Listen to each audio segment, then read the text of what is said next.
तैयार नहीं है। जो जाहलियत की वजह से कब्रों के आगे झुकते भी हैं ना, उनके उलमा भी कहते हैं नहीं, ये जाहिल हैं और ये ताज़ीम का सजदा कर रहे हैं। इबादत का सजदा सिर्फ अल्लाह के साथ ख़ास है। अब ये अलग बात है कि ताज़ीम का सजदा भी तो इस उम्मत से ख़त्म हो चुका।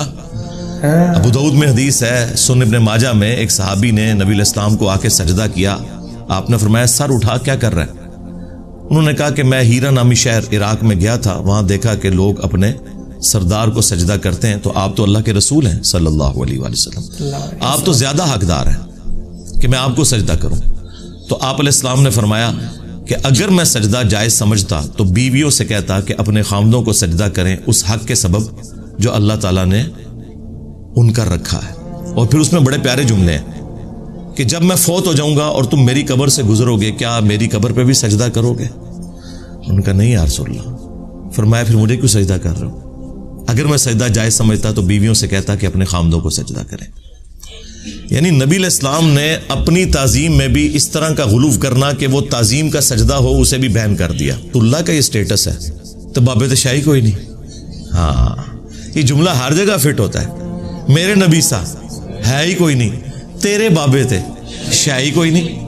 अच्छा, इससे ये भी बात पता चली कि सहाबी भी अगर इज्तिहाद और क़ियास करे, अपनी जहन से कोई चीज बनाए कि वो अपने सरदार को सजदा करते हैं, हमें अल्लाह के नबी को करना चाहिए, और वो कुरान और सुन्नत के खिलाफ हो, तो रसूलुल्लाह उसे रिजेक्ट कर देते हैं, बजाय ये कहने के कि इश्क दे चले नंबर लै गए, अकल वाले उंजे ही उमरा गालियां ना। सरकार इश्क दे चले इत्थे मेरे हथों मारे गए, अगे अल्लाह दे हथों मारे जान गए।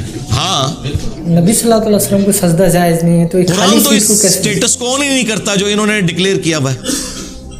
इनका इल्म से कोई वास्ता नहीं, इसलिए कहते हैं इल्मू बस करियो यार। इन्हें पता है इल्म हमारी मौत है, और इल्म जो है ना वो आपको बताता है कि ये है रहमानी तौहीद, और जो इन्होंने क्लेम की है वो है शैतानी तौहीद।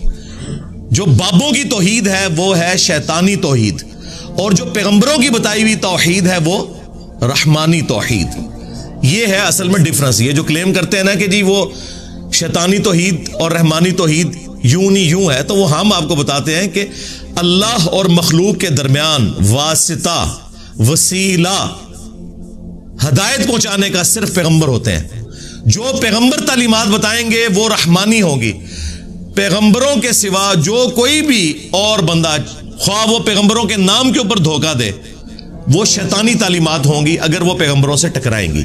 हाँ, अगर पैगंबरों की तालीमात के मुताबिक है फिर सही, और उसको है मुख्तलिफ मिसालें देकर, तो वो जायज है। लेकिन बिल्कुल उसके अपोजिट रिजल्ट निकालना, यानी आयत तो पढ़ना इय्याका नअबुदु व इय्याका नस्तईन, और इसकी तफसीर में लिखना कि या अली मदद भी साबित होता है, अब्दुल कादिर जिलानी को पुकारना भी साबित होता है, ये तो बिल्कुल 180 डिग्री रिजल्ट है ना। सराहतन शिर्क है, शिर्क है। ये तो बता दिया कि सिर्फ अल्लाह ही से दुआ मांगेंगे, अल्लाह के सिवा किसी और से दुआ नहीं मांगेंगे। ये कहां लिखा हुआ है? जी लिखा हुआ है, पहले जमानों में नहीं लिखा हुआ था। नमल की आयत नंबर 62, अम्मन युजीबुल मुत्तर्रा इज़ा दआ, भला बताओ तो कौन है जो इज़्तिराब और परेशानी में घिरे हुए शख्स की दुआ को सुनता है। वयक्शिफुस सू, और तुमसे उस बुराई को दूर कर देता है, उस मुसीबत ज़दा शख्स की तकलीफ को दूर करता है। वयजअलुकुम खुलफाअल अर्द, और तुम्हें जमीन पर अगलों का खलीफा करता है, यानी तुम्हारे माँ बाप के मरने के बाद तुम, तुम्हारे मरने के बाद तुम्हारी औलाद। इलाहुम मअल्लाह, क्या अल्लाह के साथ कोई और माबूद भी है जिसकी ये क्वालिटीज हों? कलीलन मा तज़क्करून, बहुत कम ही तुम नसीहत हासिल करते हो।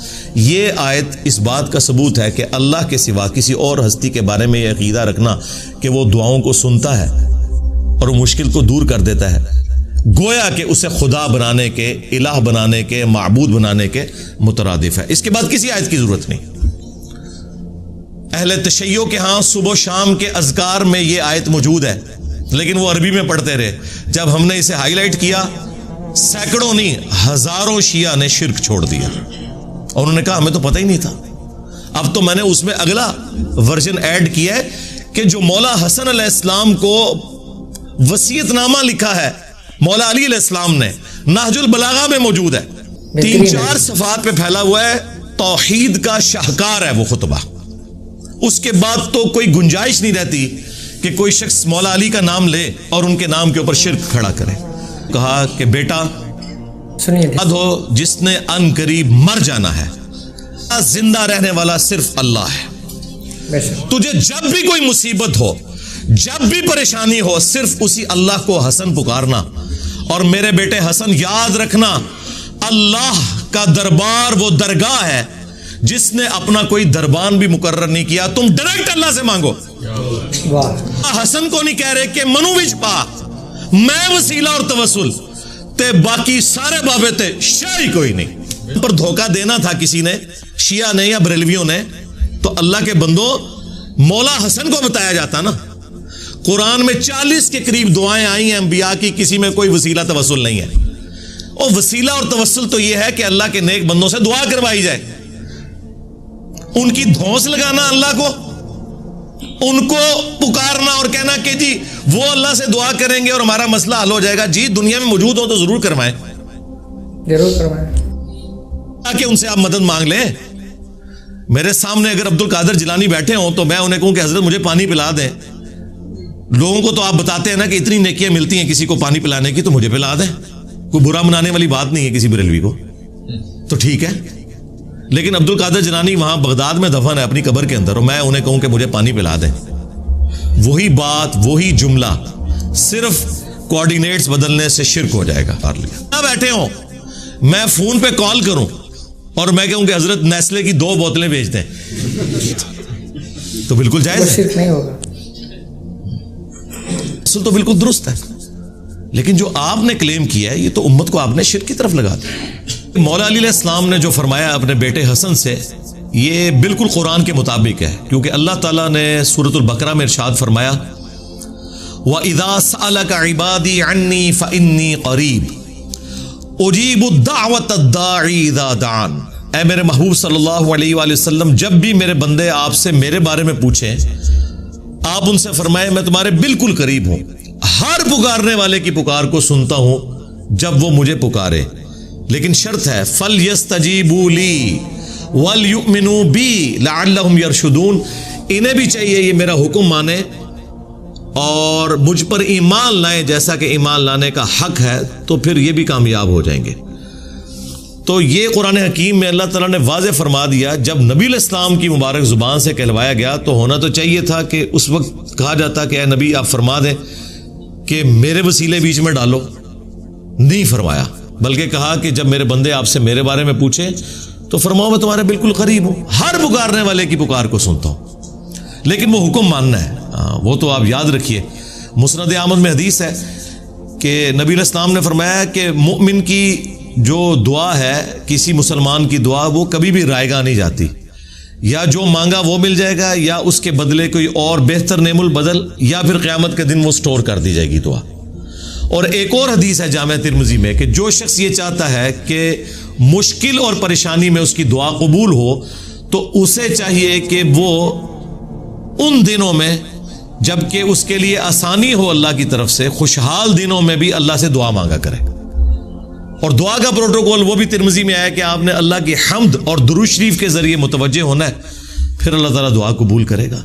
और दुआ करना अल्लाह ताला से, मांगना, ये अल्लाह ताला का हुक्म है, ये ऑप्शनल चीज नहीं है। अल्लाह ताला उससे नाराज होता है जो अल्लाह ताला से दुआ ना करे।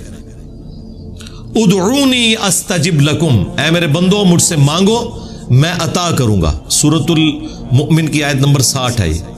इन्नल्लज़ीना यस्तकबिरूना अन इबादती, बेशक जो लोग मुझसे दुआ करने में, इबादत करने में तकब्बुर करते हैं, और यहां इबादत से मुराद दुआ, तकब्बुर करेंगे, मैं उन्हें ज़लील ख्वार करके जहन्नम में दाखिल करूंगा। और ये जो इसमें दुआ को इबादत कहा गया वो हदीस भी है अबू दाऊद के अंदर, तिरमिज़ी में, इब्न माजा में, अद्दुआहु हुवल इबादा, दुआ ही तो इबादत है। फिर हुजूर ने अपनी बात के सबूत में यही आयत पढ़ी, उदऊनी अस्तजिब लकुम, ऐ मेरे बंदो मुझसे मांगो मैं कबूल करूंगा। और जो मुझसे मांगने में, दुआ करने में तकब्बुर करेंगे, मैं ज़लील ख्वार करके उन्हें जहन्नम में दाखिल करूंगा। वो बादशाह और शहनशाह है कि जिससे ना मांगा जाए तो वो नाराज हो जाता है। और दुनिया के बादशाह वो हैं जिनसे मांगा जाए तो वह नाराज होते हैं। ये जनाब फर्क है। तो हसन अलैहिस्सलाम को जो मौला अली ने वसीयत की थी वो ऐन कुरान के मुताबिक थी, अल्हम्दुलिल्लाह।